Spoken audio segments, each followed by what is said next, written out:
Okay, page 3. Setting a proper motivation with 3 points. Refuge field, Bodhicitta field, and the purpose of this practice.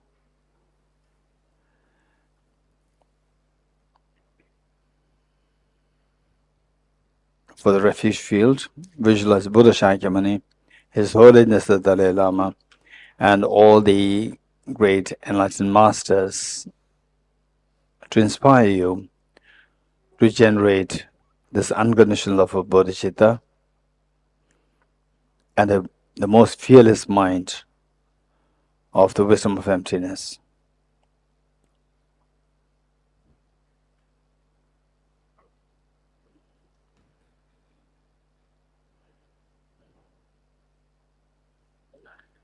And also how you visualize them, that they are so loving, caring, and embracing.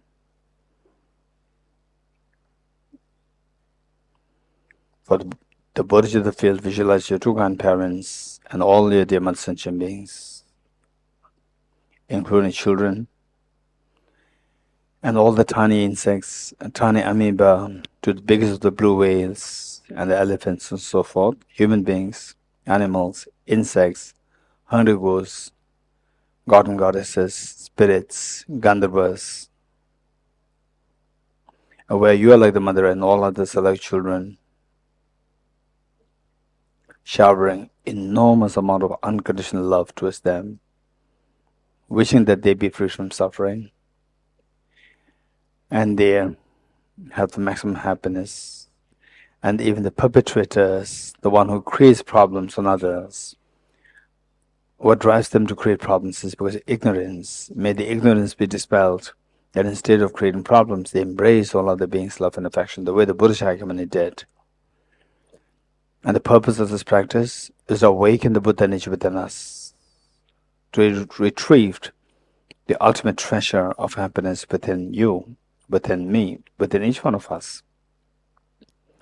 And to do so, we need to identify the nature of the mental defilements. And the mental defilements become to know that it's either in the form of the ignorance or its offshoots in the form of inappropriate attention, gross afflictions, and the contaminated karmas, or the subtle stains like the smell of the garlic, which obstructs us from attaining the infinite happiness or the full awakening or the omniscient state. And for that matter, we need to apply the counterforce. The Buddha taught, Ye Dharma Hetu Prabhava. All these phenomena, they don't arise randomly. They arose from their respective causes. Hetum tesham tathagato hevatat tesham chayu nirodha evam vati ma shramanai soha. The cessation of these causes as well is taught by the great seer. How to bring an end, the cessation, how to bring the cessation of these causes which otherwise lead to miseries. For to do so, we need to apply a very powerful remedy. And that remedy is none other than the wisdom of emptiness. With this mind, with the aspiration to bring this wisdom of emptiness with a great, incredibly great motivation of bodhicitta, grounded in great compassion towards all the beings, and that triggered by the power of the extension of your renunciation. So with this mind, imagine that you are leading this practice and all beings are joining you. Page 3.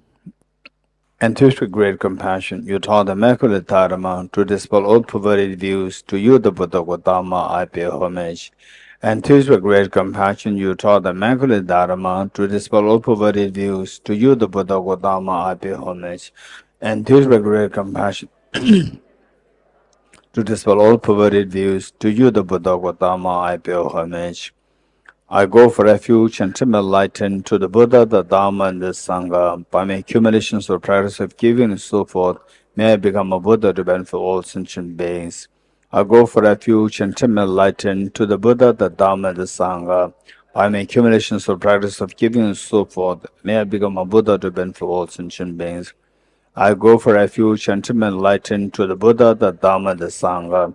By my accumulations of practice of giving and so forth, may I become a Buddha to benefit all sentient beings. Sanje Joda Zoge Chonam Lo Chanjo Bardo Dane Gyabso Che Tage Jinso Kebe Sonam Ge Tola Penjere Sanje Dubare Sho Sanje Joda Zoge Chonam Lo Chanjo Bardo Dane Gyabso Jinso Yebe Sonam Ye Dola Penjere Sanje Dubare Sho Sanje Shoda Soge Chonam Nam Chanjo Bado Dane Yapso She Dage Jinso Kebe Sonam Ge Dola Penjere Sanje Dubare Sho Sanje Shoda Soge Chonam Nam Chanjo Bado Dane Gyabso Che Dage Jinso Kebe Sonam Ye Dola Penjere Sanje Dubara Sho. Independent origination, there is no ceasing, no rising, no annihilation, no permanence, no coming, no going, no separateness, no sameness. I prostrate to the consummate Buddha, the Supreme Among all teachers, the one who taught this peace, which is for elaborations. I prostrate to the mothers of the hearers, the Bodhisattvas, and the Buddhas, which through the knowledge of all lead here seeking passage to complete peace, which through the knowledge of paths, courses, whose helping migrators achieve the aims of the world, and through the possession of which helps subdue to expand a variety of teachings. The one who has transformed into the reliable guide, motivated by altruism to benefit sentient beings, the teachers to guard and protector to your prostrations. The one who has eliminated the web of conceptualizations and is endowed with the divine bodies of the vast and the profound, who eternally shines for the forever noble light rays to you, the Buddha, amid prostrations. Inspired by wisdom and compassion, today in the Buddha's presence, I generate the mind of full awakening for the benefit of all sentient beings. As we recite the mantra, let's make sure that the meanings are reflected to the best you can.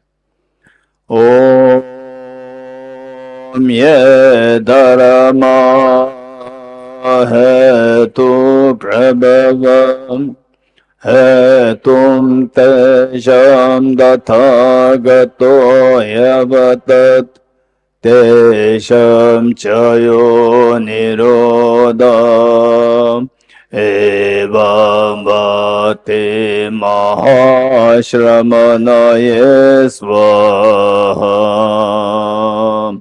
Om ye dharma hetu prabhavam hetum tesham dathagato yagatat tesham chayo nirodham evam bhakti mahashramanaye svaha.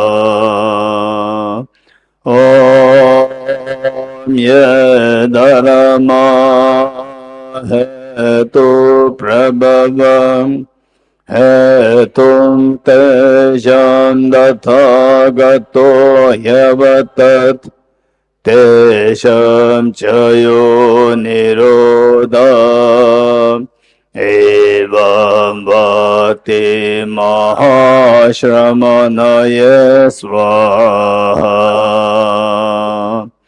Meaning of the Nyingpo mantra. All phenomena arise from causes. The causes are taught by the Tathagata. The cessation of causes as well as taught by the Gaya. Profound, peaceful, elaboration-free, clear light and non-composite. Such is the nectar that Dharma I have discovered, finding no one to fathom this teaching. In silence I'll return to woods. Beyond utterance, thought and expression is a perfection of wisdom, which is unborn, unceased, and has a nature of space. It is the object of apprehension of self-realized wisdom. To you, the mother of the Buddhas of the three times, I pay obeisance. The four seals of the Buddha's teachings. All composite things are impermanent. All contaminated things are the nature of suffering. All phenomena of the nature of emptiness and selflessness. Transcendent sorrow is peace. The Guru is the Buddha, the Guru is the Dharma, likewise the Guru is the Sangha, the Guru is the source of everything wholesome. I go for refuge in the Guru. By the sound of the vibrant drum of Dharma, you liberate all beings of miseries. I beseech you to kindly remaining give teachings until the end of the expanse of billions of eons. The Buddha does not watch the negativities of beings, nor does he remove their miseries by his hands. His spiritual realizations are not transferred to them. It is by teaching the truth of suchness that the beings are liberated. With folded hands, I beseech the Buddhas of all directions to shine the light of Dharma for all bewildered miseries gloom. Instructions on parting from the four attachments. If attached to this life, you are not a spiritual practitioner. If attached to samsara, you have no renunciation. If you are attached to your own self-interest, you have no bodhicitta. If there is grasping, you do not have the view. Page 14. Praise to Shakyamuni Buddha. To the founder, the endowed transcendent destroyer, the one gone beyond, for destroyer, completely perfected, full awakened being, perfect in knowledge and in good conduct, Sugata, knower of the world, supreme God of human beings to be tamed, teacher of gods and human beings, to you, the complete and fully awakened one, and our transcendent destroyer, the glorious conqueror, the subduer from the Shakya clan, I prostrate, make offerings, and go for refuge.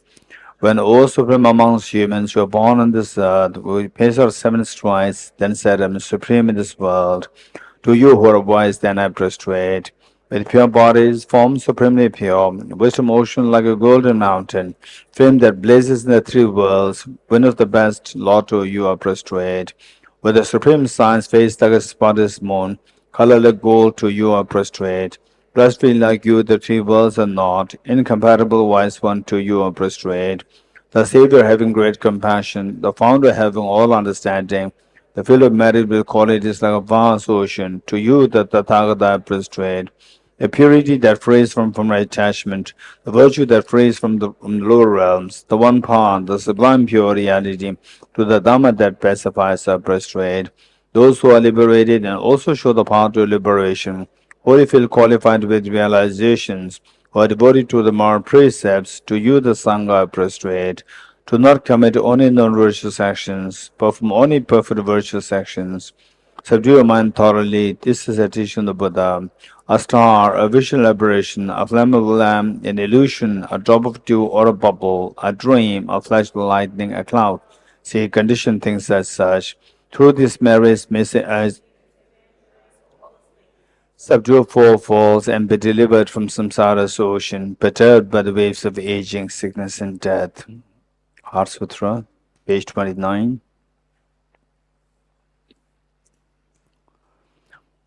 The Professional Wisdom Sutra. I prostrate to the irretrievable gem. Thus did I hear at one time the Buddha was dwelling on Mars of Vulture's mountain in Rajgriha, together with a great community of monks and a great community of bodhisattvas.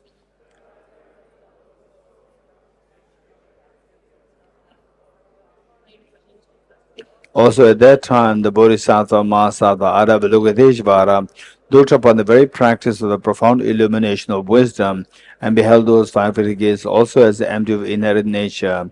Then through the power of the Buddha, Venerable Shariputra said this to the Bodhisattva Mahasattva Aravalokiteshvara: how should any child of the lineage who wishes to practice the act of profound professional wisdom train?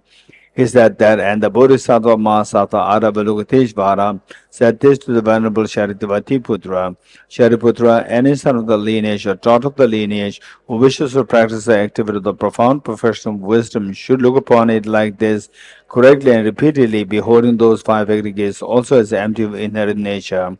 Form is empty, empty is the form, empty is not other than form is also not other than emptiness. In the same way, feeling, discrimination, composite factors, and consciousness empty. Shariputra, likewise, all phenomena are empty, without characteristic, unproduced, unseen, stainless, not without stain, not deficient, not fulfilled. Shariputra, therefore, in emptiness there is no form, no feeling, no discrimination, no composite factors, no consciousness, no eye, no ear, no nose, no tongue, no body, no mind, no visual form, no sound, no smell, no taste, no object of touch, and no phenomenon. There's no I element and so on up to and including no mind element and no mental consciousness element. There's no ignorance, no extinction of ignorance, and so on up to and including no aging and death and no extinction of aging and death. Similarly, there is no suffering, origination, cessation path. There is no exalted wisdom, no attainment, also no non-attainment. Shariputra, because there is no attainment, the bodhisattvas rely on and dwell in the professional wisdom, the mind without obscuration, thus without fear. Having completely passed all the Buddhas who dwell in the three times also manifestly completely awaken to unsurpassable, perfect, complete enlightenment in reliance on the professional wisdom. Therefore, the mantra of the professional wisdom, the mantra of great knowledge, the unsurpassed mantra, the mantra equal to the unequaled, the mantra that totally pacifies all suffering should be known as truth, since it is not false. The mantra of the professional wisdom is declared. Tyatha Om Gade Gade Bara Gade Bara Samgade Bodhi Swaha. Shariputra, the Bodhisattva, Mahasattva should train in the profound professional wisdom like that. Then the Buddha arose from that concentration and commanded the Bodhisattva, Mahasattva, Avalokiteshvara, saying, well said, son of the lineage, it is like that, it is like that. One should practice the profound professional wisdom just as you've indicated, even the Tathagatas rejoice. The Buddha having thus spoken, the Venerable Shariputra, the Bodhisattva, Mahasattva, Avalokiteshvara, those around in the entirety, along with the world of gods, humans, asuras, and gandharvas, were overjoyed and highly praised as spoken by the Buddha. Okay, as we recite the Harsutra mantra, imagine that we are there on the Vulture's Peak, which we're going to pay a visit to the sacred place tomorrow.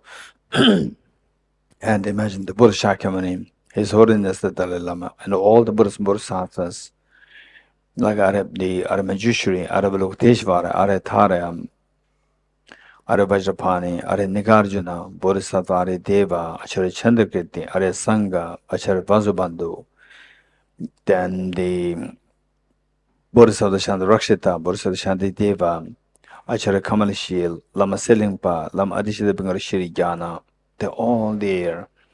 And the Shariputra also there. And imagine you, your parents, all your family members, including children, and all sentient beings living on the side, they were all there. And imagine that this is what the Buddha Shakyamuni is exhorting us. Don't remain in this fears of samsara. Wake up from the sleep of ignorance and come to experience the infinite joy, the internal fearlessness. And you're hearing what the Buddha taught, Buddha indicated, then you inform this to all the demon sentient beings. Everyone is so inspired. After all these innumerable lifetimes of tears and tears, perpetuating tears, today, hearing what you was informing them of, they are so inspired to join you in cleansing the mind of the mental defilements, to retrieve this treasure of fearlessness infinite within themselves. And you are leading this. Tyatha Om Gate Gate Paragate Parasangade Bodhi Swaha Tyatha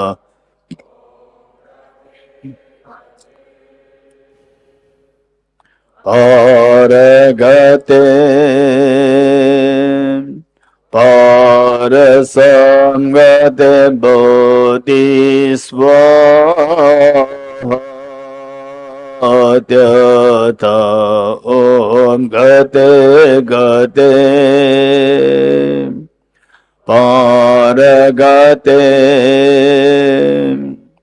Parasangate Bodhi Swaha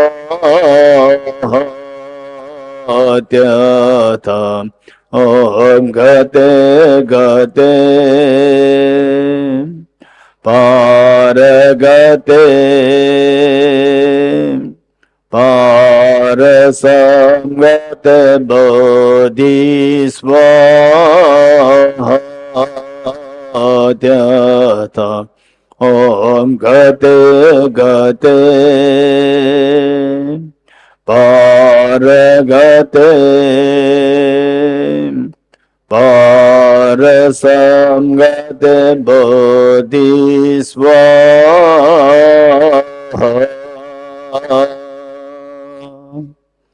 By the teachings of three supreme jewels possessing power of truth, may in and outer angels be transformed, may they be dispelled, may they be non-existent, may they be pacified, may all negative forces opposed to the Lama be completely pacified, may the host of 80,000 obstacles be pacified, may we be separated from problems and conditions harmful to the Dharma, may all enjoyments be in accord with the Dharma, may auspicious and perfect happiness pervade this place now. Okay, Rajeshi. We have a book, extra book here. Ravena. Tepsinen Rajeshir. Dvesha, did you get the book? You have the book. Okay, Rajeshi. No, this extra book.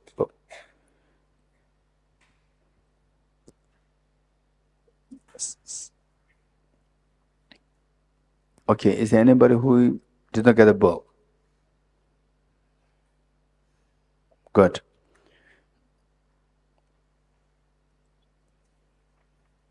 Let us turn to page 35. 8 verses for training the mind. Geshe Langri Thangba. Page 35.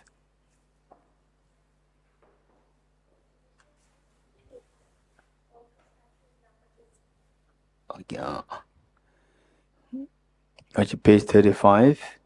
Page 35. Yes, Thomas.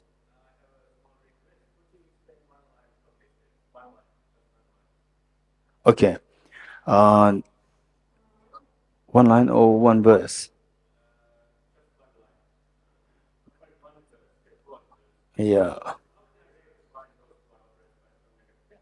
Which page? Which verse? Fourth one. When I see beings of unpleasant character and those oppressed by strong negativity and suffering, may I hold them dear as for they are ready to find, as if I have discovered a jewel treasure. Okay. Thank you, Thomas. This is a very important verse, and this was actually what I was intending to explain the first time I said about this. Okay, by the way, this in more detail will come in the Bodhicitta teaching, but I'll quickly explain this. For example, how many of you know Muhammad Ali? Muhammad Ali. Thomas, you know him? Yes. Muhammad Ali. Professor Roger Jackson, you know him? Yes. Yes. And Thomas, who was he?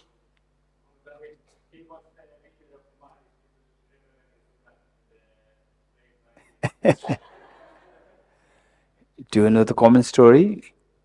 Not unique one. You don't know Muhammad Ali otherwise. Besides him? Huh?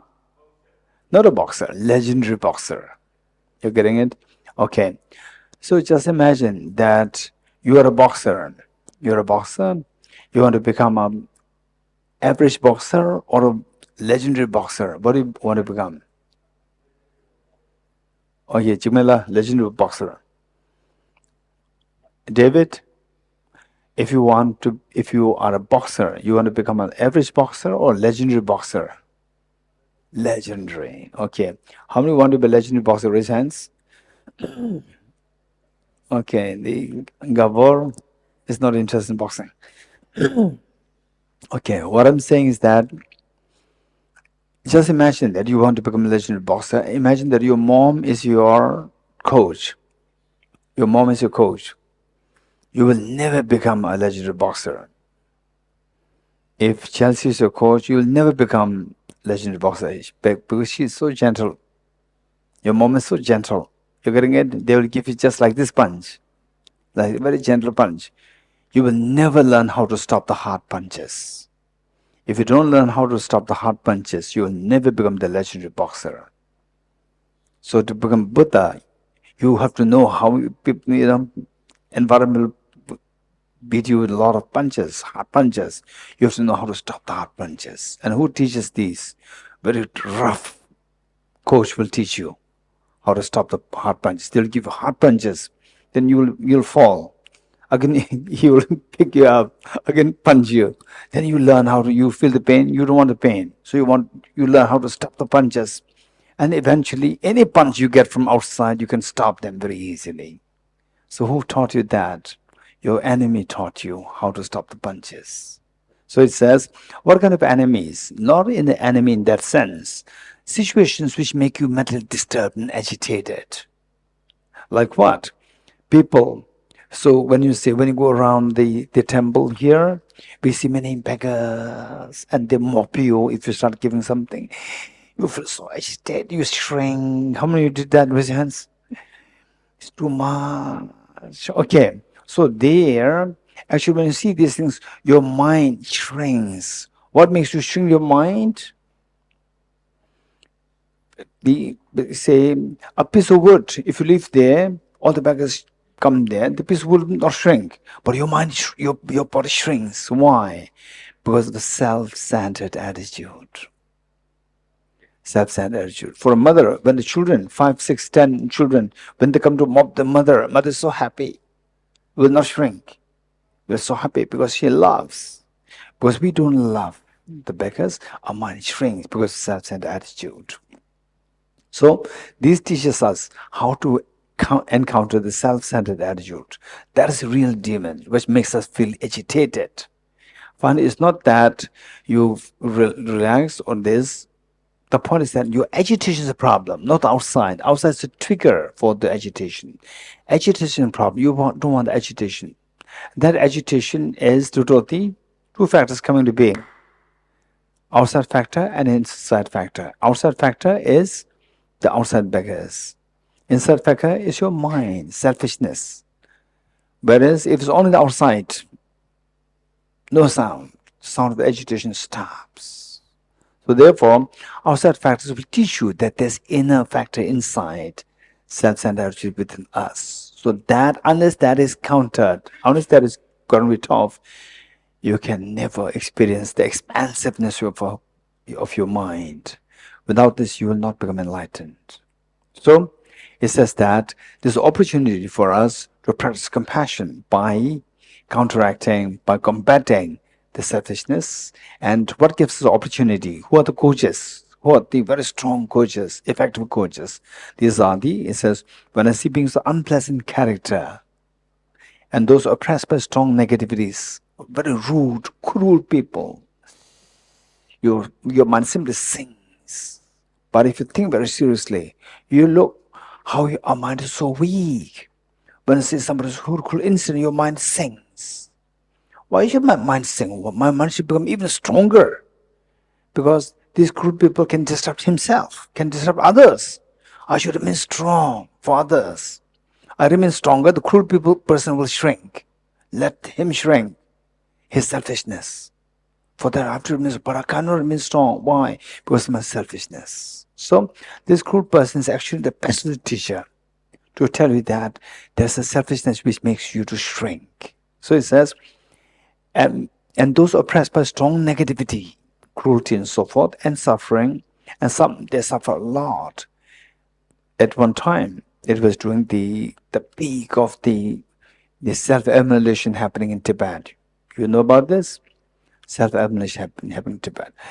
When it was happening, one after the other, one after the other, people, okay, some people very cruel, that's different. Otherwise, majority of the people, they sympathize. They sympathize with the first one, sympathize with the second.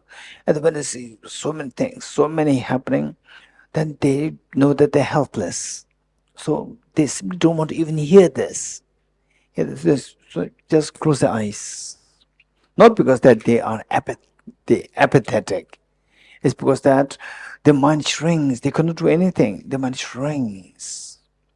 So here, this is what I sense at that point.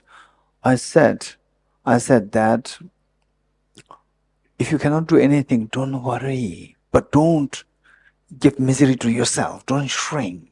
This is what I said.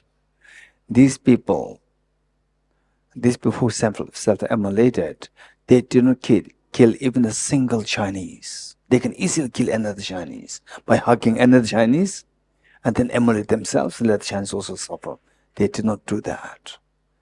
They are emulating themselves to tell the world that we have something important to say and you're not listening because of your fear of the Chinese. They are saying that they have something to say. It's as important as my life.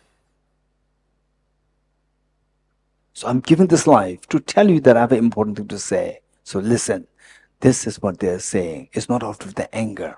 With the anger, it's very easy. They can hug any Chinese and let the Chinese also die. But they never did it. So what I'm saying is that when these situations cease, your mind shrinks. Our mind shrinks. So this is when we have to learn how to expand our heart. Say, yes, they have something important to say. We should be courageous. Learn to be courageous, to stand for the, say, the destitute, the people, destitute situation, where your selfishness will dissolve and your heart expands, and compassion expands. This is the training. So it says, may hold them dear, for they're rare to find in our life. In our life, say if you're in your 20s, 30s, 40s, just be very honest. See how many times in your life you met with difficult people, difficult situations, and how many times the difficult situation was less. So meeting with difficult situations so less in comparison with meeting with the good situations. In some cases, difficult situations so enormous, overwhelming, but majority of the people, difficult situations so less. Okay, so it says it's so rare to find, as if I've discovered a jewel treasure. And yet, these situations, if I can use properly, it'll make me grow in my compassion, grow in my courage, grow in my strength, and eventually full awakening, where I don't have to depend on any external factors for my happiness. My treasure inside will be unraveled fully, that which are buried by the selfishness, self-grasping, ignorance, these two are eradicated, and that my treasure manifests fully, that nothing can affect this treasure from me experiencing fearlessness and infinite happiness. Okay, good. Thank you, Thomas. Let's read this together. With the determination to achieve the highest aim for the benefit of all sentient beings, which surpasses even the wish-fulfilling gem, may hold them dear at all times. Whenever I interact with someone, may I view myself as the lowest amongst all, and from the very depths of my heart, respectfully hold others as superior. In all my deeds, may I probe into my mind, and as soon as mental and emotional afflictions arise, as they endanger myself and others, may I strongly confront them and avert them.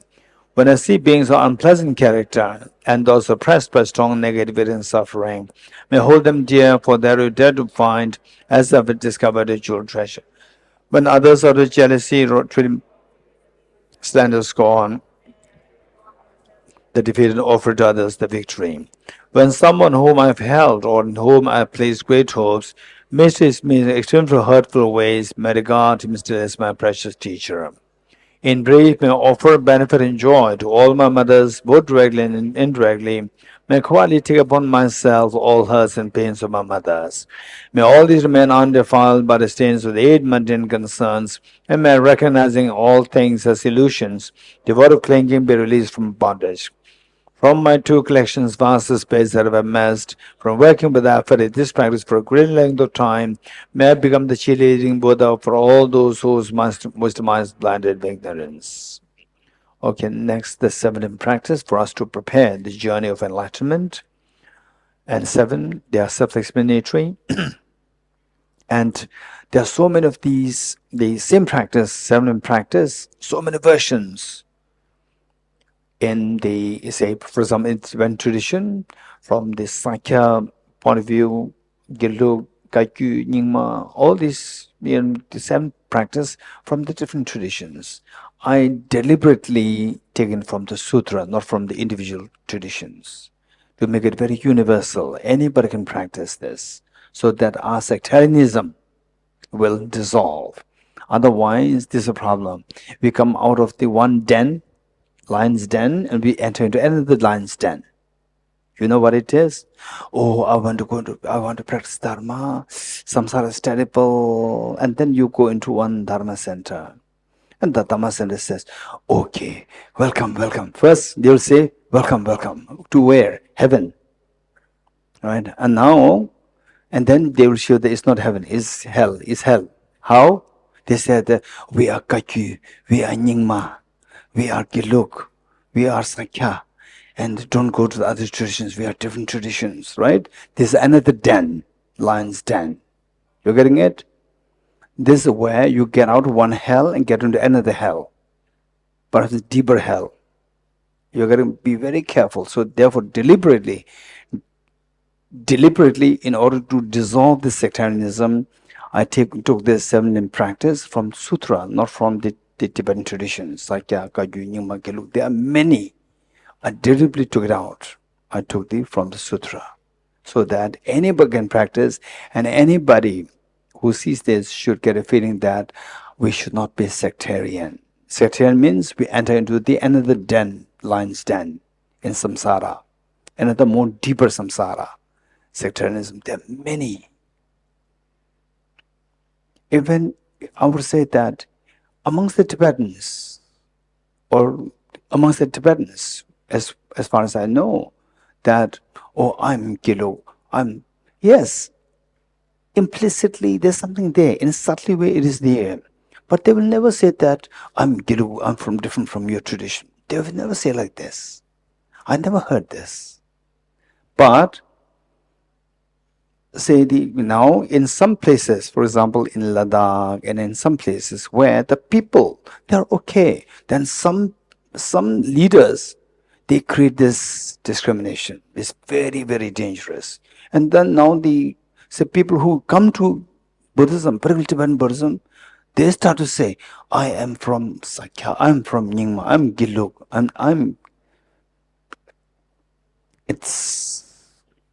it's happened several times. And one, in the name of the teacher, a Westerner, name of the teacher, said that we are Sakya tradition. You can go to any other tradition, but with empowerment, don't get any empowerment other traditions, because you are diluting your tradition. You have to get the empowerment for your tradition. Buddha did not say anything of these things. These are just all fabrication by the fanatist, fundamentalist. So be very careful. So deliberately I chose this from the sutra, not from Sakya, Kagyu, Nyingma, Gelug, knowing that there are so many who are going into the lion's den. So therefore, deliberately I chose this from sutra, which the Buddha himself taught, not by the specific tradition. Okay, let's read this together.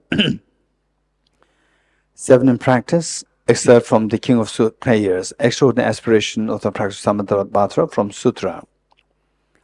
I bow down to the youthful Arya Manjushri. You are the Buddhas, the lions amongst humans, gone to freedom in the present, past, and future, in the worlds of 10 directions. To all of you with body, speech, and sincere mind, I bow down. With the energy of aspiration for the Bodhisattva way, with a sense of deep respect, and with as many bodies as atoms of the world, to all you Buddhas visualized as real, I bow down. On every particle are Buddhas numbered as particles, each amidst a host of bodhisattvas, and I'm confident the sphere of all phenomena is entirely filled with the Buddhas in this way. With the infinite oceans of praise for you, and oceans of sound from the aspect of my voice, I sing the breathtaking excellence of Buddhas and celebrate all of you Siddharthas. Beautiful flowers and grateful garlands, sweet music, scented walls and parasols, sparkling lights and sublime incense are referred to victorious ones, the Buddhas. Fine dress and fragrant perfumes, sandalwood powder heaped high as Mount Meru, all wondrous offerings and spectacular array offer you victorious ones. With transcendental offerings, peerless and vast, with profound admiration for all the Buddhas, with strength of conviction in the Bodhisattva way, offer and bow down to all the victorious ones. Every harmful action I've done with my body, speech, and mind, overwhelmed by attachment, anger, and ignorance, all these are openly laid bare before you. I lift my heart, rejoice in all the merits of the Buddhas and Bodhisattvas in 10 directions, of solitary realizers here still training and those beyond, and of all ordinary beings. You who are the bright lights of the worlds in 10 directions, have attained the Buddha's omniscience through the stages of awakening. All you who are my guides, please turn the supreme wheel of Dharma. With palms together, I earnestly request who you actualize nirvana. Please well-being of the one risen samsara, Whatever slight merit I may have accumulated by making prostrations, offering and confessing, rejoicing and requesting that the Buddhas may do for the full awakening of all beings. Okay, material offering.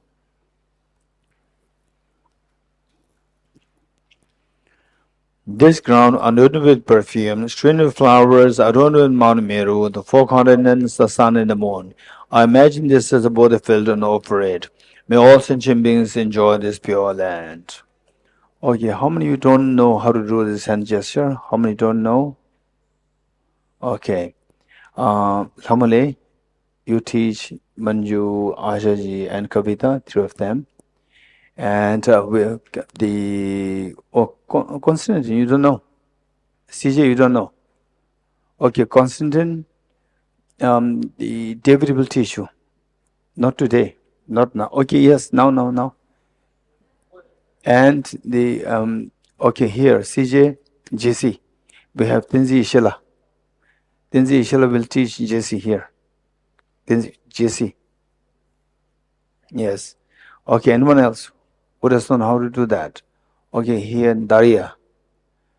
Okay, on the Arjuna, you will teach Daria. Daria over there, behind you. You will teach Daria. Okay, anyone else? Okay. Anyone else who do not know how to do this hand gesture? Anyone? All? Now everybody knows. Okay. So we have Kim, you like to teach? You want to learn? Okay. Okay. Say, here we have Dinsam Sangla. Dinsam Sangla, you will teach the Purnaji. You'll teach Purnaji and Kim. Go, teach. Okay, otherwise, the Tenzi shall teach all three. You teach all three right now. Okay, anyone else?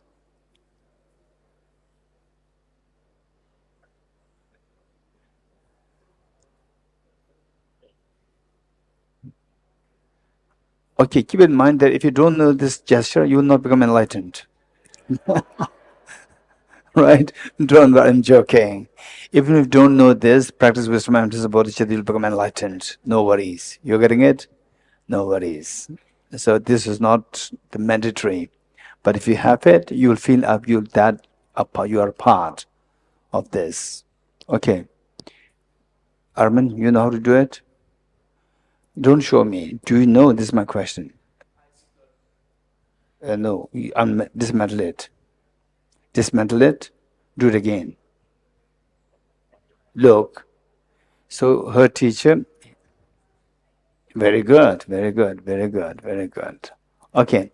So the teachers don't just make it happen. Let them know how to do it. You getting it? Don't just make it happen.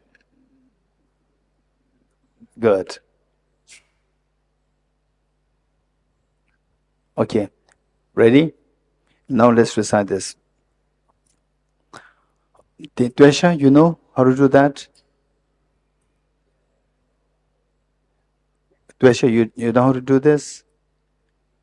Okay. Ilingo, why don't you go and teach Dvesha? Dvesha, raise hand. Yes. Ilingo will teach you.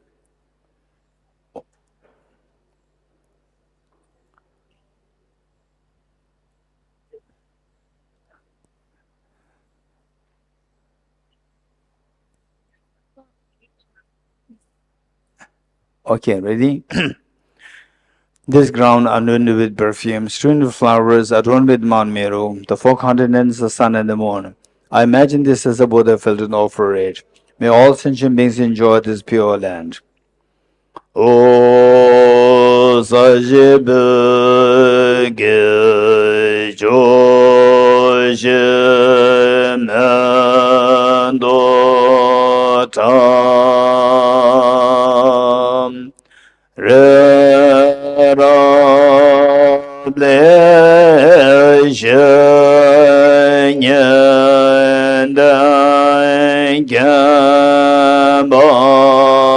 de Geshe do me te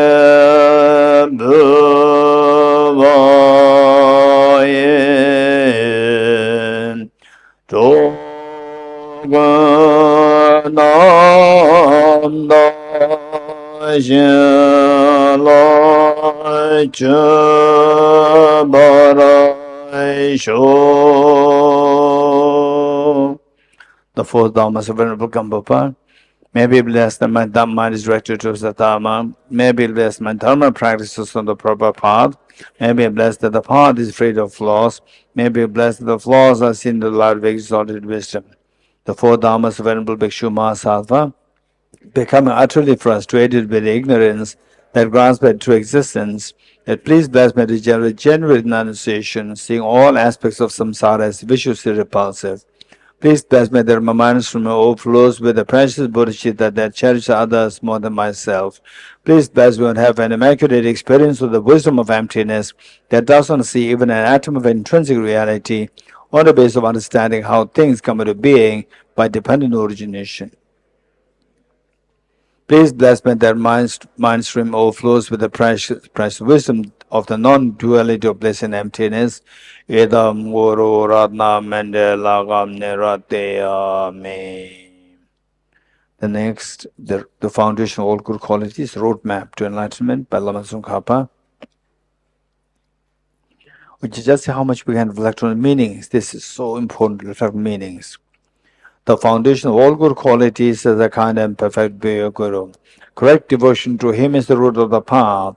By clearly saying there's an applying great effort, please bless me to rely upon with great respect. Understanding that the precious freedom of this rebirth is for only once, is greatly meaningful and is difficult to find again. Please bless me to generate the mind that unceasingly takes its essence. This life is as impermanent as a water bubble. Remember how quickly decays and death comes. After death, just like a shadow follows the body, the result of virtues and non-virtues come or follow. Finding firm and definite conviction in this, please bless me always to be careful, to abandon even the slightest negativity and accomplish all virtuous deeds. Seeking them is a door to all suffering. Recognizing those shortcomings, please bless me to generate a strong wish for the bliss of liberation. Let by this pure thought, mindfulness, alert, great question arise. The root of the teaching is keeping the birth moksha vows. Please bless me to accomplish this essential practice.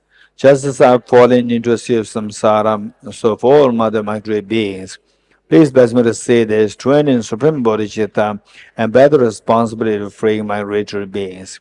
Even if I develop bodhicitta, but I don't practice the three types of morality, I'll not achieve enlightenment. With my clear recognition of this, please bless me to practice the bodhisattva vows with great energy. Once I pacify distraction to wrong objects and correctly analyze the meaning of reality, please bless me to generate quick within my mind stream the unified path of karma abiding special insight. Having become a pure vessel by training in the general path, please bless me to enter the holy gateway of the fortunate ones, the Supreme Vajrayana. At that time, the base of accomplishing the two attainments is keeping pure vows and samaya. As I become firmly convinced of this, please bless me to protect these vows and pledge my life.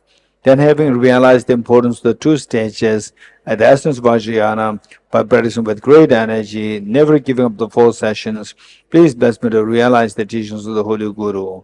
Like that, may the Gurus who showed the noble path and the spiritual friends who practice it of long lives, please bless me to pacify completely all outer and inner hindrances. In all my lives, never separate from perfect Gurus, may enjoy the magnificent Dharma by completing the qualities of the stages and the paths, may quickly attain the state of Vajratara. You are Avalokiteshvara, great treasure of non-referential compassion, and Manjushri, master of flawless wisdom, as well as Vajrapani, disturb hosts of demons without exception, Tsongkhapa, crown jewel of the sage of the land of snows, those on top by at your feet and make prostrations.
You are Avalokiteshvara, great treasure of non-referential compassion, and Manjushri, master of flawless wisdom, as well as Vajrapani, disturb hosts with demons without exception, Sungaba, crown jewel of the sage of Landos nose, Losan Taba at your feet and make prostrations.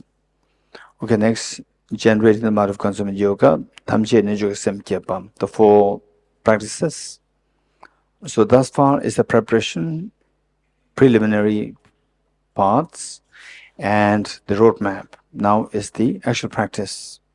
5 minutes breathing. Okay, first, physical exercise, breathing exercise, and breathing meditation. Physical exercise ready? Okay, hold your two knees with your arms straight and right shoulder to the left.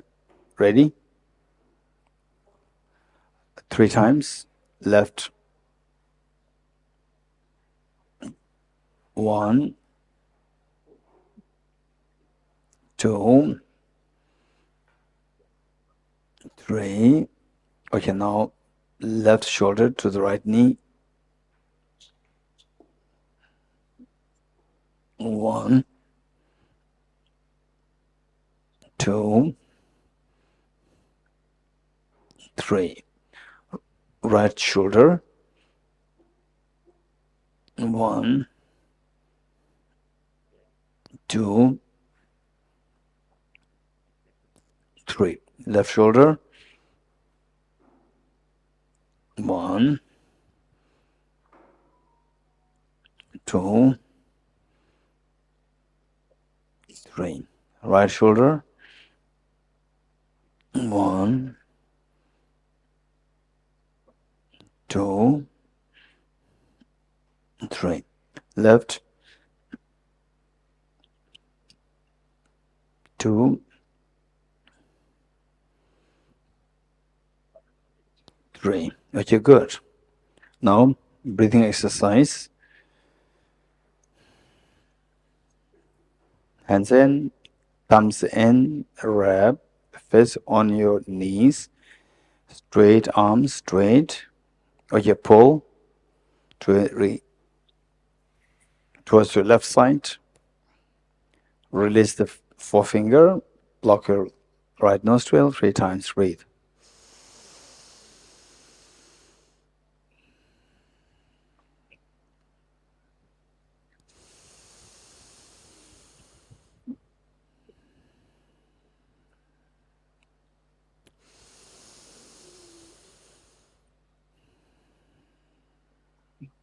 Again, pull to your right side, block your left nostril, breathe 3 times.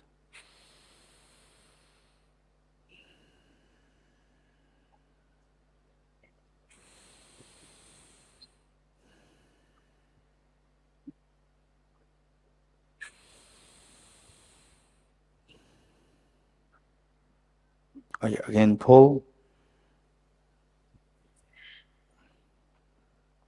breathe from both nostrils.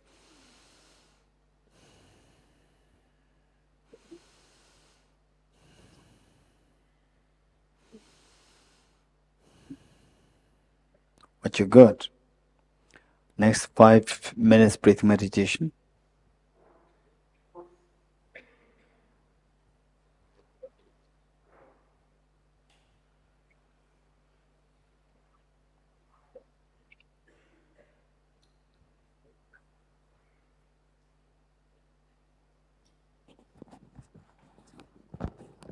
Ready?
Okay, next, a renunciation on the basis of the four seals. Okay, today we'll do with the instructions. Tomorrow, most likely, Rajgir, Vulture's Peak. We do all these what we do in the morning. We do everything there, but because that the number of the participants is quite large, so it may occupy the whole space, and other people who are coming, they may may not be able to come. So therefore, we make the time there a little shorter, and we'll do it more elaborate in Nalanda, the erstwhile Nalanda University space. Okay. So today we'll do the four seals based on the instructions. So the point is that, again, a reminder that when we're doing the meditation, this analytical meditation, analytical. And there's some people, after learning all these instructions, they ask one question: how to do the analytical meditation? So for analytical meditation, you have to think without going to too broadly, but think in a proper track and go to the conclusion, whatever conclusion you want to draw. That renunciation. Therefore, I must aspire this wisdom of emptiness where all miseries are transcended. Conclusion should come. With all this analytical thinking, it should go in that direction, and when conclusion.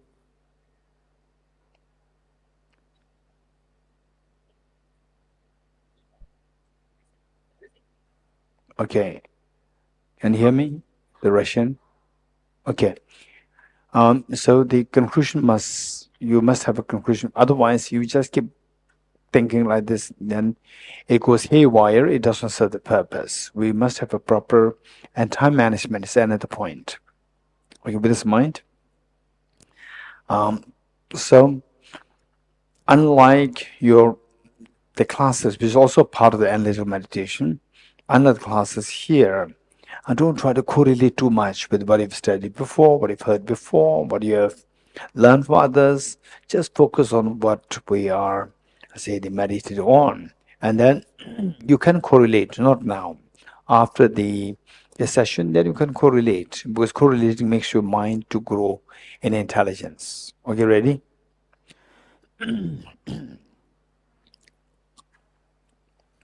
Renunciation. Renunciation is to renounce our miseries. It is to not to renounce our happiness. To renounce the miseries, we need to learn how to renounce the causes of the miseries. And the cause of miseries, Buddha identified, ultimate cause of miseries is the ignorance, particularly self-grasping ignorance. And to identify the ignorance well, the Buddha identified also the grosser ones as a stepping stone to the subtlest identification of subtlest ignorance. And these four kinds of ignorance which misperceives impermanent phenomena as permanent, ignorance which misperceives miseries as happiness, which misperceives impure things as pure, which misperceives what is selfless nature as of selfhood. To counteract these four, the Buddha taught the four seals. The first seal: all composite things impermanent. Composite phenomena referring to things which are made of material parts and temporal parts. Material parts, they are the physical bodies, physical objects. They're all made of the material parts as well as temporal parts. Whereas the mind is made of only temporal parts without the material parts. So what is composed of these two parts should necessarily be impermanent nature. And impermanence is of two kinds, gross and subtle. The gross one referring to the impermanent phenomena whose continuum terminates. For example, our youth, the beautiful holidays of the past, your time when you were a toddler, the most beautiful time in your life, where you have no worries and there's somebody there to take care of your life, your mom, your dad. And these days are gone.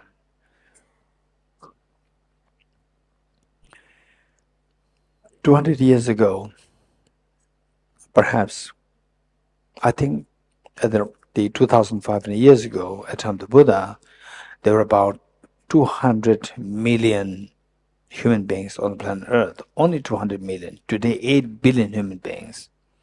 200 million human beings on the planet Earth. And there were young ones, parents and young ones. They have expectation of their career, and the parents also wish their children to have a good career, good life, and so forth. And whether the ambition, whether the aspirations are fulfilled or not, where they're now, they're all gone. This is reality. And we may think that we're very fortunate. No, we are same as them. There's nothing special about us. It's a matter of time. 200 years down the line in the future, not even a single the 8 billion human beings will be left then. All will be gone. This is reality. You, me, whether your aspirations are fulfilled or not, they all will be gone. Except for a few people who will not be remembered. Forget about we living there. You will not even be remembered by even your own generations, even your own and the descendants. They will not identify who you are. They will have no clue who you were. So this is reality. It's for this reason that the Buddha taught that whatever gathers will disperse, and whatever is accumulated will get exhausted, and whatever is born will die. This is reality. Look at the gigantic forts, the ruins of the forts. These are the proof that once somebody so powerful was there, and the big names like just Alexander the Great, Genghis Khan the Great, and so forth. Where are they now? Julius Caesar, where are they? They're all gone. Hitler, where is he? Gone. Mussolini, they're all gone. So this is the reality. This is the gross impermanence. And this gross impermanence and the beautiful sunset we enjoy within few minutes is gone. And beautiful days together, all of us together in this place, so peaceful. Even the dogs, even the animals, they feel so much at peace. They just jump on the people's lap fearlessly, all because of this Buddha's blessings, that people are at peace. And we're together here, about 80 or 90 people together at peace. There's so much of joy in sharing your thoughts, sharing your wisdom. And yet, even this is also impermanent. And all these gross impermanence should necessarily have the element of subtle impermanence, transitoriness. What do I mean by subtle impermanence? The momentariness involved. The change that you see over the span of 1 year is possible. And each one of us, the change that is gone on your body the last 20 years, 30 years, 40 years. Think of your, for example, myself, say the earlier when I was a teenager, no wrinkles, now wrinkles are coming out. When the teenager, no white hairs, now white hairs are coming up. So this is the reality. So this change, the obvious change that happened the last 50 years, 40 years, 30 years, 20 years, 18 years, this change is possible only if there's change happening on a yearly basis, monthly basis, weekly basis, daily basis.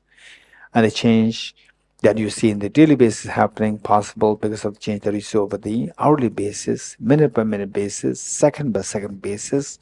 Oh yes, this is how things are changing. Changing means moving from one state to the next state. And the change that you see over the span of one week or sort of 1 second is possible. The change that you see on the millisecond level. On the millisecond level is so fast. The movement is so fast. This is how all the composite phenomena are moving so fast, including your body, and your parents, your wife, your husband, your children, and your colleagues, the house that you live in, the car that you drive, the road on which you're walking, all composite phenomena, they're moving so fast. It's very scary. It's so like you are thrown in a very fast moving train. The faster the train moves, the no more the fear. Why? We don't know where this train is taking us. And who decides where this train takes us? Train driver. If the train driver is a mom and your dad, no doubt will take you to a big spot. But unfortunately, in that case, the train driver, although our mind is the train driver, but unfortunately, it is under the dictate, under the power of the worst of the contamination, worst of the terrorist, self-grasping ignorance.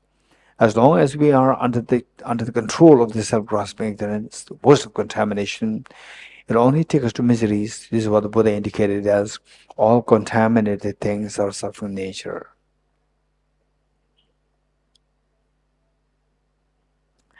Okay.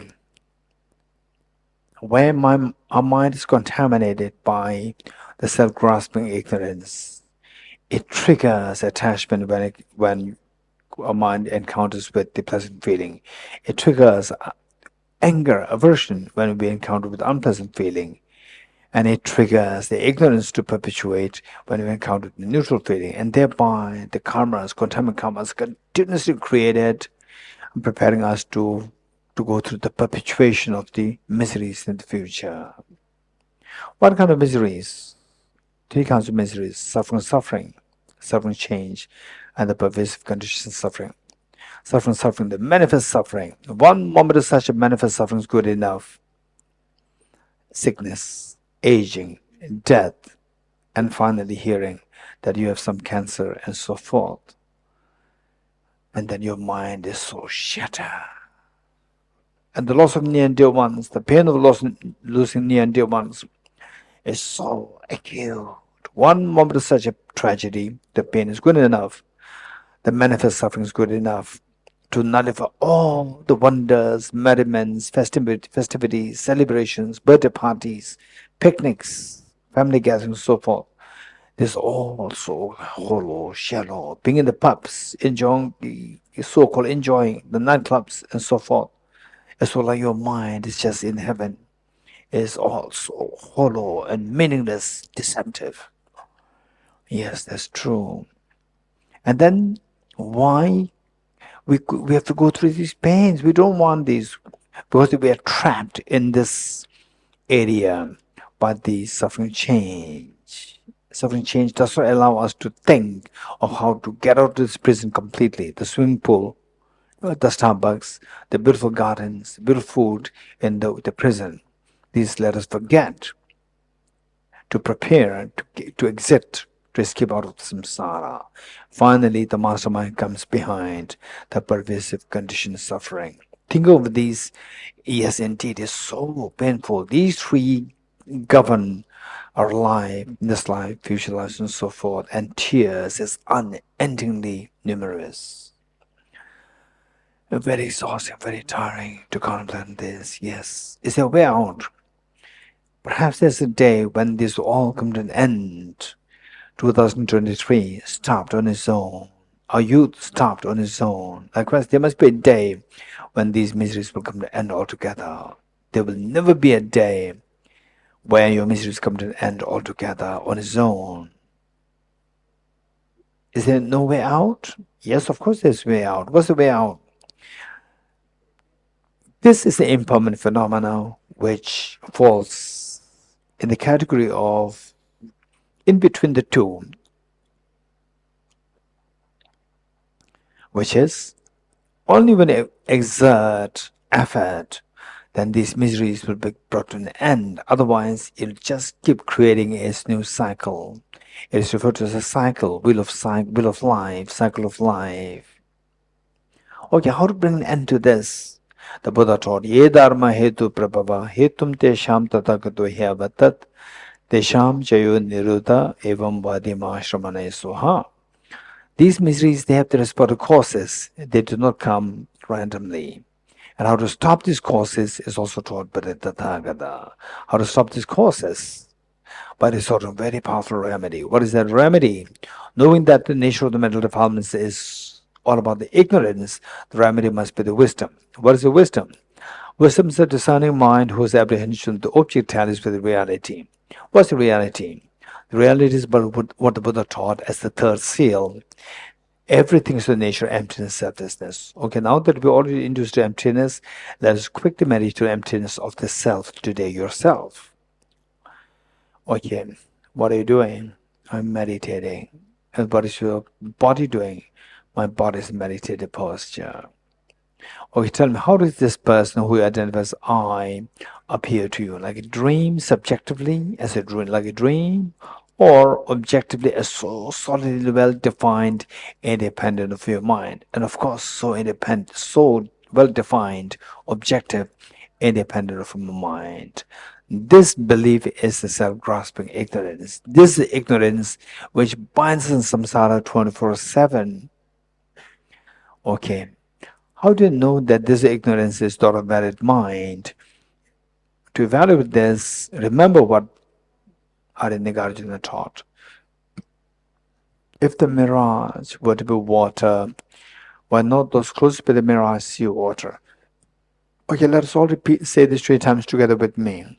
If the mirage were to be water, why not those close by the mirage see water? If the mirage were to be water, why not those close by the mirage see water? If the mirage were to be water, why not those close by the mirage see water? Very good. So you have to go closer to see that if the self is the self who identifies I, what exists objectively, you have to go closer to the object. That mind which goes closer to the object is known as ultimate analysis. Now, subjecting this self who identifies I to this ultimate analysis, we just ignore all what is not the self because you are interested in objective existing self to see if such objective existing self exists. So, going closer, you end up seeing the very thin layer of the skin. Of course, it's not to be identified as objective as the self. Behind that, the fatty tissues. Behind that, the muscles, the cartilages, the flesh, whole skeleton, the heart, the lungs, liver, spleen, pancreas. All the solid parts constitute the element of earth, and the element of earth is not to be identified as objectively I. It's not to be identified as I. Next, element of water. 4 liters of blood, which is pumped in and out by the heart to different parts of the body. Of course, that is not to be identified as objective as me. Element of fire, the body heat. Of course, that is not objectively me. Element of space, 99.99% of the body is space, but I'm a solid person. Space is vacuum in nature, even that's also not me. Element of consciousness. People can see me, people cannot see my consciousness, and also that I'm a male, I'm a female, I have a gender, and the gender is posited purely on the basis of the body, and the mind does not have a gender. Therefore, this mind is also not me, or the consciousness is also not me. Okay, now what are you saying? I'm just saying the 6 elements. Which of 6 elements, in the eyes of ultimate analysis, which of 6 elements is to be identified intrinsically as one, where one or to be the self? None. If you succeed in this, you have successfully understood the third essential. Essential understand the emptiness of objects being intrinsically one with its parts. If not intrinsically one, remove all these 6 elements to see if the self exists object real as different from 6 elements. What happens? Remove the 6 elements, nothing is left there as a self. Okay, are you sure? Yes. This is you understand the fourth essential, understanding the emptiness of objects being intrinsically different from its parts. Okay, good. These are only 2 possibilities.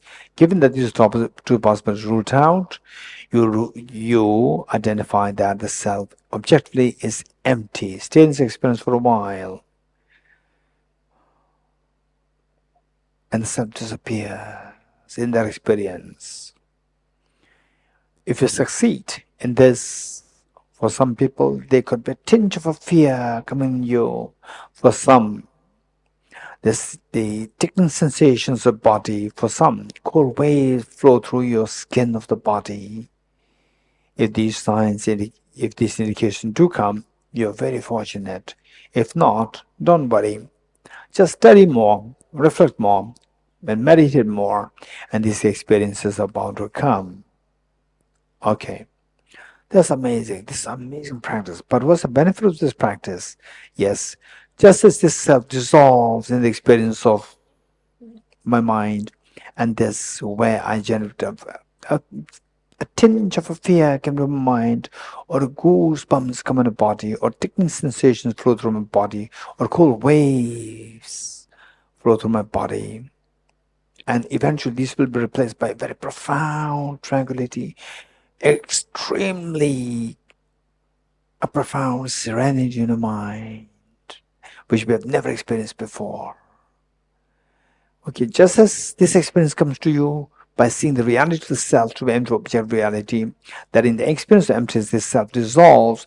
Likewise, we subdue all your miseries, tension, stress, anxiety, anguish, the pain of losing your near and dear ones, and so forth.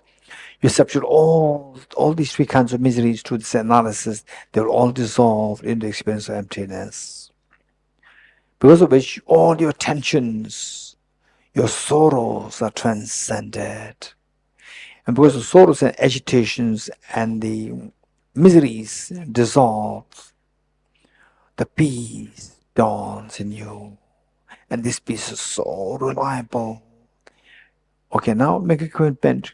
May I experience this peace where all my sorrows are transcended. This aspiration is the final understanding of renunciation. May I experience this emptiness where all my sorrows are transcended. This is what the Buddha indicated as the fourth seal.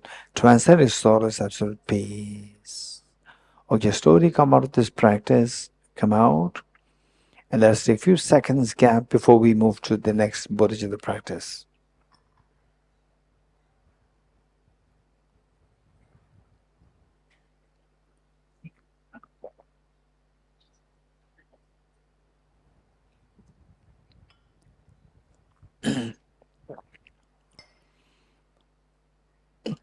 Okay, ready?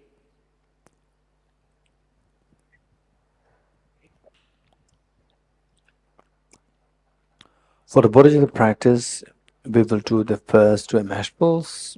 Given that we have never ever had that experience of expansive compassion, unconditional compassion towards all the beings, because this is an unknown journey for us, a journey to the unknown place, yet so precious. We require a great blessings, inspirations, and support, and greatest of which are the Buddhist Bodhisattvas. Just invoke all the Buddhist Bodhisattvas, feeling so proud. All the Buddhist Bodhisattvas feeling so proud and happy to see that today you are going to practice bodhicitta. And imagine that your two parents, all the family members, and all your children, all the demonstration beings are with you. And you are inspiring everybody to join you. With this mind, ready? Immeasurable compassion.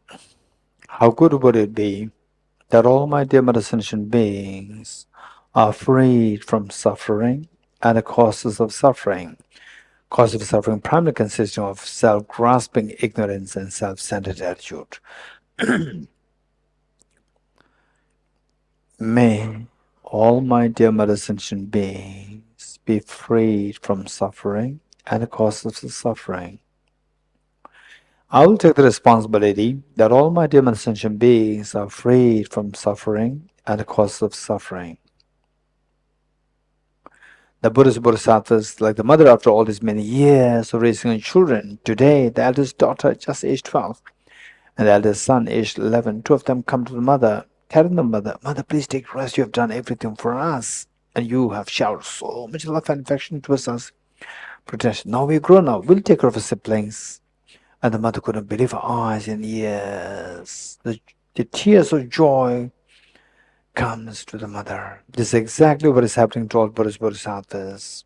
They are so proud and happy to see that you make such a courageous commitment to take the shoulder and to take the responsibility for all the beings on your own shoulder. And this joy and happiness invoke the compassionate minds of the Buddhist Bodhisattvas to send forth nectars of soothing lights towards you and all dim ascension beings. The mere touch of lights and nectars with the body speaks yours. Washes of all the miseries and cause of miseries from the sensual mixing yourself.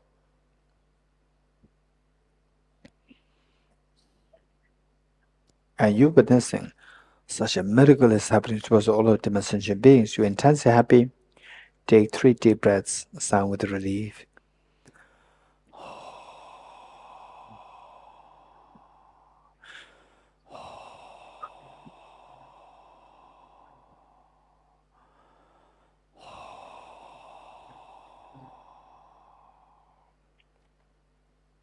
Next, immeasurable joy, immeasurable loving kindness. How good would it be that all my sentient beings are endowed with happiness and the causes of happiness. The causes of happiness primarily consisting of the most beautiful mind of the bodhicitta and the most fearless mind of the wisdom of emptiness. May all my sentient beings be endowed with happiness and the causes of happiness. I will take the responsibility that all my sentient beings are endowed with happiness and the causes of happiness.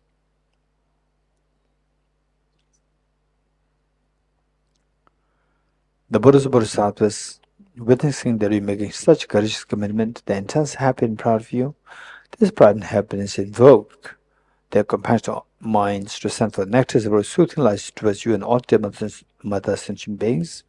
The mere touch of light nectars with the body speaks yours instills in all happiness and the causes happiness in the mind sentient beings yourself. And you witnessing such a miracle is happening towards all of the sentient beings. You're intensely happy. Take 3 deep breaths, sighing with relief.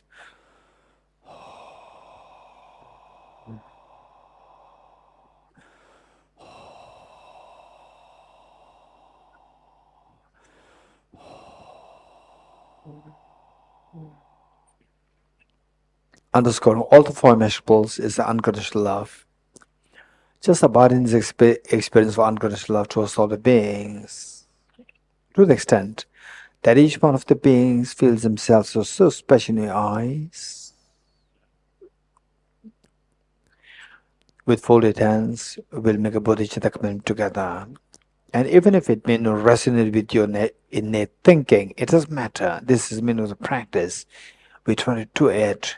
The music starts from a noise. You practice more, and gradually the noise will turn into music. This is how what is so superficial will eventually become natural and very powerful, intensely your second nature. Together, may I become Buddha for the benefit of all my dear mother sentient beings. May I become Buddha for the benefit of all my dear mother sentient beings. May I become Buddha for the benefit of all my dear mother sentient beings. Slowly transform this beautiful mind of bodhicitta into a spotlessly clean, white moon disk, 3 inches or 2 inches in diameter, horizontally circling the heart.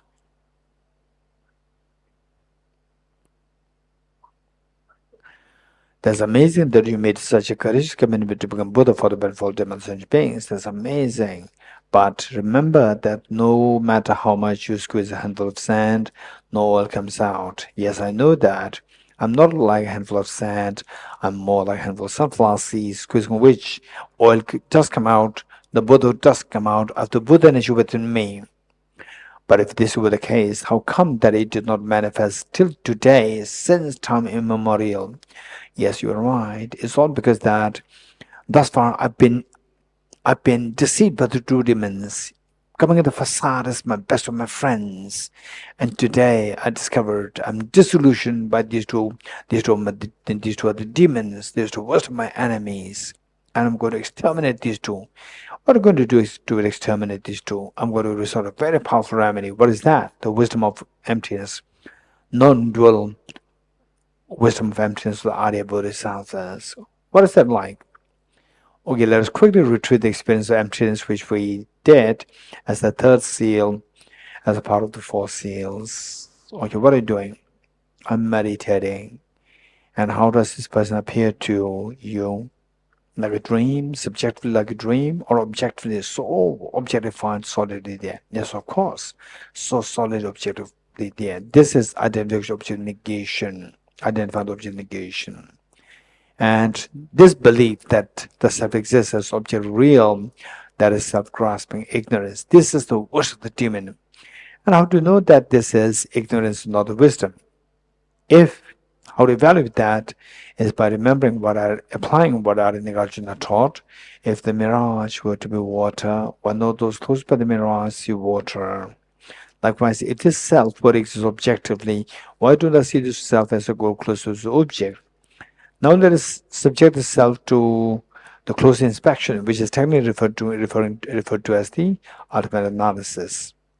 Okay, subject the self to ultimate analysis, we end up seeing that the thin layer of the skin and so forth, all the solid parts of the body, which constitute the element of earth, element of water, element of fire, element of air, element of space, element of consciousness. Okay, now tell me, out of the two possibilities for the self exists objectively, that are the self should be intrinsic to one of the parts or intrinsic from the parts, which of these six elements is to identify as the self, as objective as the self? None. Okay, you ascertain the third essential. If none, see if the self exists objectively as different from the six elements. Remove the six elements, what's left? Nothing is left there. Both the possibilities ruled out now. If you're sure of this, you've understood the fourth essential. Now the conclusion is, where is the self there as objectively as from the object? None. Stay in this experience. I'm discovering that self does not exist. Self does not exist objective. I'm discovering it. I'm not inventing it. I'm not exaggerating it. I'm discovering it. Wow, that's amazing. That's amazing. But it doesn't mean that self is not existent. If you switch this mind from the ultimate analysis to conventional analysis, again the self comes back. Go back to ultimate analysis, self disappears. Switch to conventional and again the self comes back, which means there's constant change of the self, coming, going, coming, going, coming, going. On the object, there's nothing changed. But on the subject, on the appearance level, on the subject level, there's a change happening. All those involved in the change is purely subjective. Involving the self is purely subjective. Go back to ultimate analysis. Where is the self? No way to be seen. Stay in this experience. Slowly transform this most fearless mind of the wisdom of emptiness into a spotlessly clean, thumb-sized white vajra, vertically sitting on the mudras of your heart. Oh yeah, now you have the blaze of the non-dual bodhicittas, two bodhicittas in unison. The white moon, symbolic of the conventional bodhicitta, which wishes to become Buddha for the benefit of sentient beings. This will get into exterminate your self-centered attitude. And Vajra is symbolic of the ultimate bodhicitta, which is the non-dual wisdom of the Arya Bodhisattvas, which will guarantee that all your mental developments are going to be very tough, and the most precious treasure of happiness will be awakened, manifested fully, that you experience the true fearlessness, infinite happiness. And that too for yourself and for all beings. That's amazing. Amazing. Yes, it's amazing. But remember that your parents, your members, your children, all sentient beings are suffering. All your dear sentient beings are suffering. Yes, generate very strong compassion towards them. And this compassion invokes your Vajramon to multiply infinite number of times. Share one set of Vajramon at your heart, from your heart, with your mom at her heart, one set with your father, one set each one of family members, including children, and one with each of the beings here in India, human beings, animals, insects, hungry ghosts, god and goddesses, spirits, and each of the beings in your own country, in the world, in the Milky Way galaxy, in the entire universe. All the trillions of creatures in the oceans, in the wilderness, everywhere in the space, underground, on the land. Everyone has shared the Vajramon. That's amazing. Yes, you have been so generous, so kind, so unconditionally loving. Let us not forget all Buddhist Bodhisattvas there watching us. They're so happy to see what you're doing. Why not we invite all the Buddhist Bodhisattvas to be the witness to our taking the aspiration Bodhisattva vow? As a gesture of inviting them to be the witness and our guests, let us slowly stand up with all demonstration beings, doing 3 prostrations to all Buddhist Bodhisattvas.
Okay, see if you can sit on your right knees.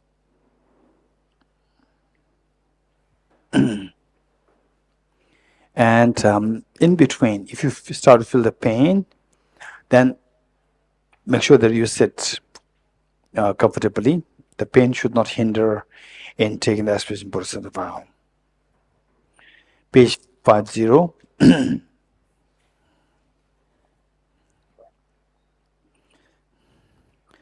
Okay, just imagine that for the first time in your life, you as a little girl, age 5, and a little boy, age 4 or age 5, two of you, you and your brother, you and your sister, make for the first time in your life, make a public appearance on behalf of your school, and your parents are so proud and happy over what you're doing. So whatever they have to do that day, they just leave behind everything to join the audience, waving their hands to you, saying that we are here, we're so proud of you. This is exactly what all the Buddhist Bodhisattvas are feeling today. Like your parents, they are simply giving full attention to what you're doing as you made the request. And you, as a very responsible little girl or little boy, you bring along with you all your siblings to take part in this, the proud moment for the first time that you make a public appearance on behalf of the school. So, and the Buddhist Bodhisattvas, they are extremely, extremely happy over, like your parents, to see what you're doing today. So with this mind, imagine that you're leading this practice, taking the aspiration of the Bodhisattva vow, and all sentient beings are joining you. And the meanings, okay, I'll quickly, tomorrow, maybe I'll explain this more. Today we will do it. And the meanings, okay, otherwise I'll do the meaning right now. That's better. The first verse, which given that this journey of becoming enlightened, retrieving your Buddha nature, retrieving the treasure inside, it takes a long time. It's the noblest of all the works. As such, you require incredibly great support.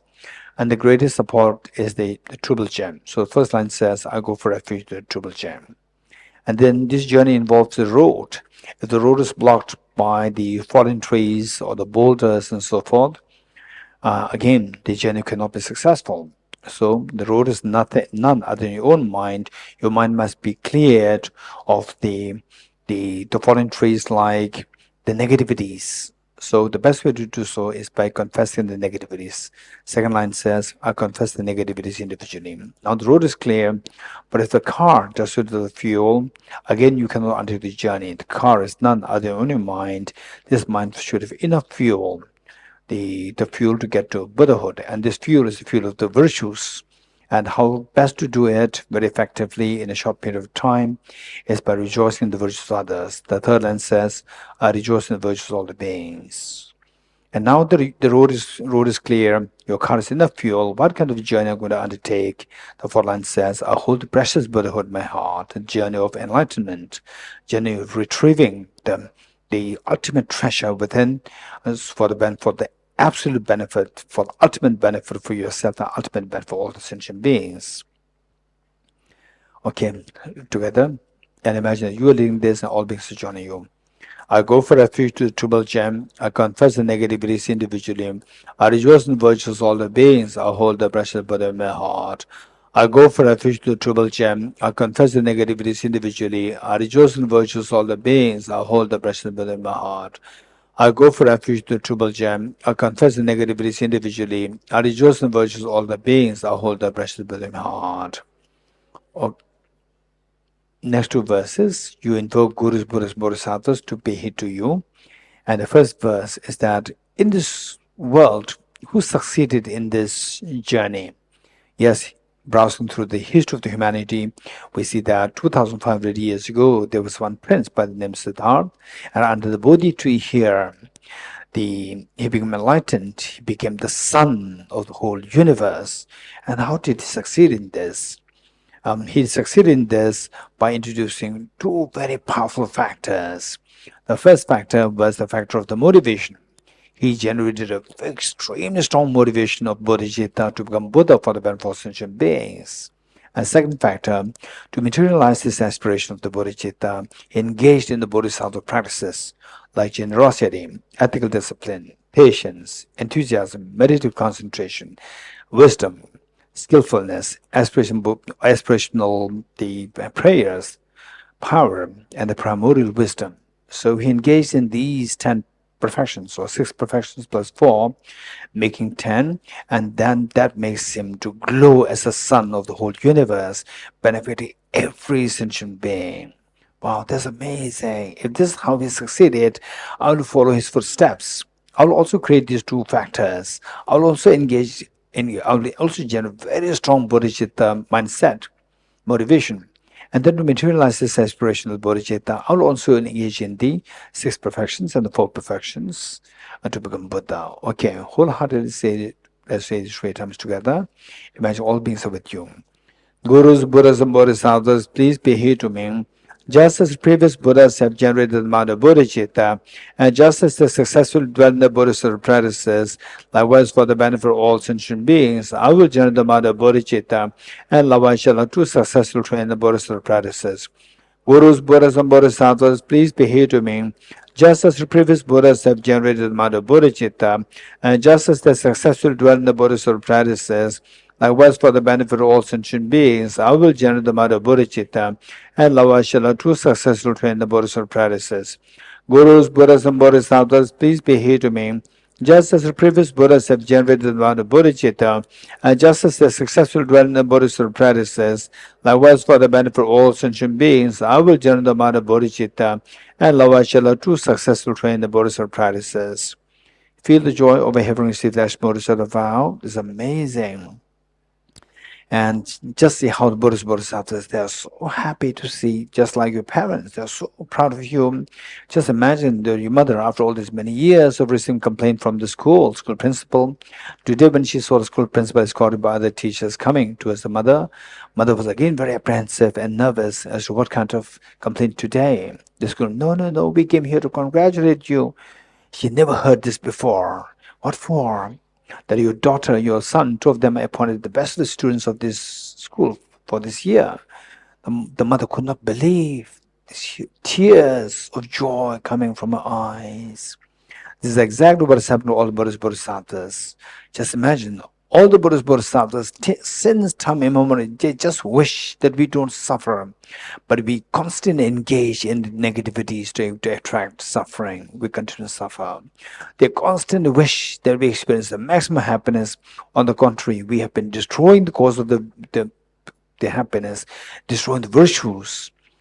And today, what you did is something so different. You really made the Buddhas Bodhisattvas so proud of you that you took the not just virtue, but the best of virtue, having taken the expression Bodhisattva vow. That's amazing. All the Buddhas Bodhisattvas, they're so proud, like the mother feeling so proud of you. So this pride and happiness of the Buddhas Bodhisattvas feel invoke the Vajramon in the full-fleshed form at the house of Buddhas Bodhisattvas to multiply infinite number of times.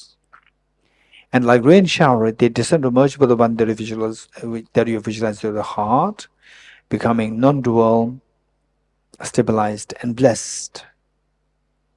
Likewise, all the replicas of Vajramon from the house of Buddhas and Bodhisattvas, they, like rain shower, they descend to merge with the one that you visualize the heart of your mother, at the heart of your father, at the heart of each one of family members, including children, and each of the sentient beings here in India, in your country, in the oceans, in the wilderness, the god and goddesses, spirits, hungry ghosts, help beings, everyone, thereby becoming non-dual, stabilized, and blessed.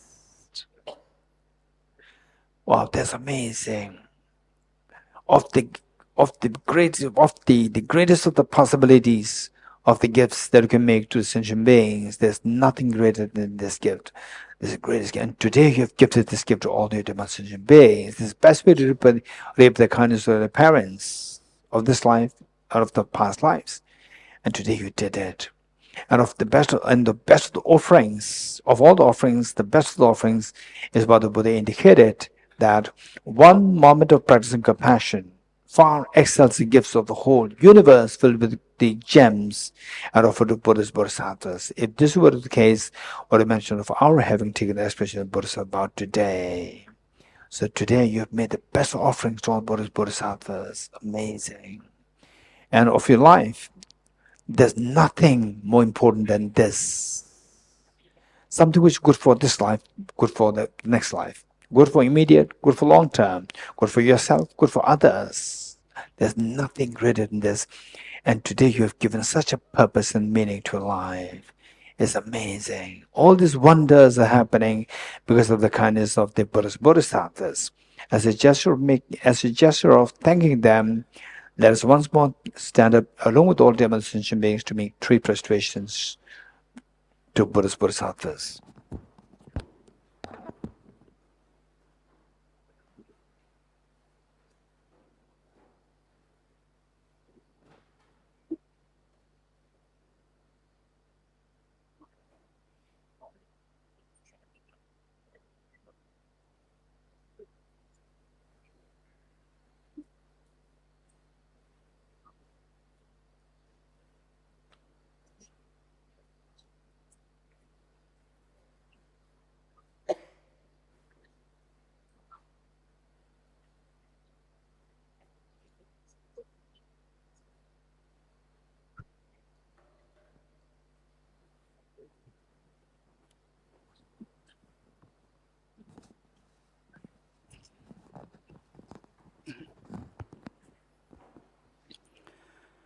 Okay, please take your seats. Let us turn to page 51.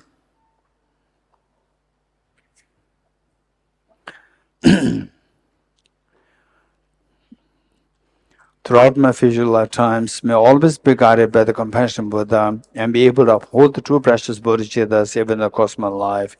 Throughout my future lifetimes, may I always compassionate Buddha and be able to uphold the true precious bodhicittas even across my life. Throughout my future lifetimes, may I always be guided by the compassionate Buddha and be able to uphold the true practice of Bodhicitta safe in the cosmos life. In order to further increase this Bodhicitta from now on, those with discernment who have an awakened mind of Bodhicitta in this way should highly praise in the following manner. Today my life has borne fruit. Having well obtained this human existence, I've been born in the family of the Buddha, and now am one of Buddha's children. Thus, whatever actions I do from now on must be in accord with the family, and never shall I disgrace or pollute this noble and unsullied race. Just like a blind man discovering a jewel in a heap of rubbish, likewise by some coincidence an awakened mind has been born within me. It is supreme ambrosia that overcomes the sovereignty of death. It is the inexhaustible treasure that eliminates all poverty in the world. It is the supreme medicine that quells the world disease. It is a tree that shelters all beings wandering and tied on the path of conditioned existence. It is the universal bridge that leads to freedom from unhappy states of birth. It is the dawning moon of the mind that dispels the torments of disturbing conceptions. It is the great sun that finally removes the mystic ignorance of the world. It is the quintessential butter from the channel of the mill of Dharma. For all those guys dwell on the path of conditioned existence, who wish to experience the boundless happiness, this will satisfy them with joy and actually place them in supreme bliss.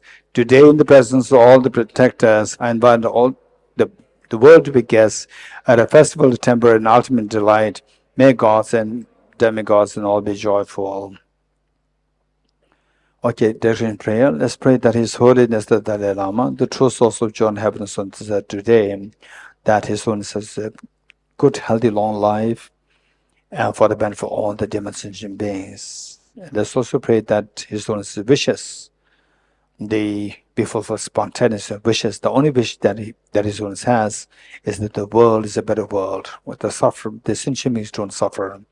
Sentient beings have the abundance of happiness, and particularly they get the sanity of the wisdom and universal compassion, so that each one of them experience the infinite happiness and the fearlessness. And alongside this universal ethics, today having taken the shape of the sea learning, social emotional ethical learning, may that be seriously taken up by all the countries, and particularly the UNO eventually, that all the schools, universities, they adopt this as a part of their very important serious curriculum, so that the future leaders coming out of this should become extremely sensible, they develop a sense of brotherhood and sisterhood, to embrace all the other leaders, to help support the other countries, poorer countries, rather than sending missiles and guns and so forth. So the world is going to be a very different world. The golden era of the gate of the golden era opens for the world through the blessings of His Holiness, the timeless visions. With this in mind, let us pray. Let us do the dedication. I dedicate the merit thus gathered towards the realization of the deeds and the prayers of Buddhas and the Bodhisattvas 3 times, and to the upholding doctrine of Scripture and insight. May in all lives, through the force of this merit, never separate from the 4 wheels of the Mahayana vehicle, and accomplish all the stages of the path, renunciation, bodhicitta, perfect and the true stages.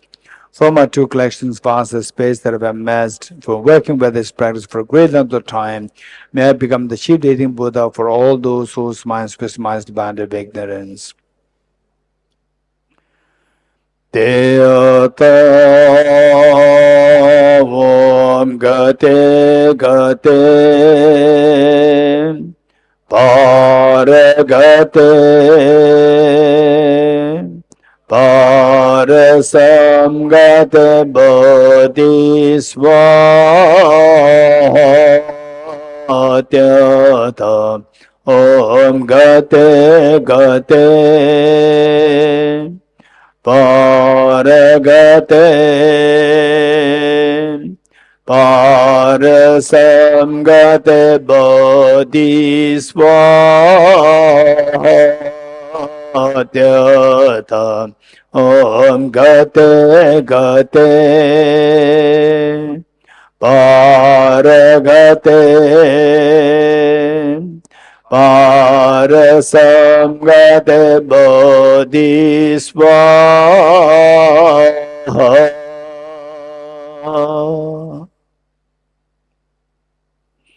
Okay, 3 precisions together.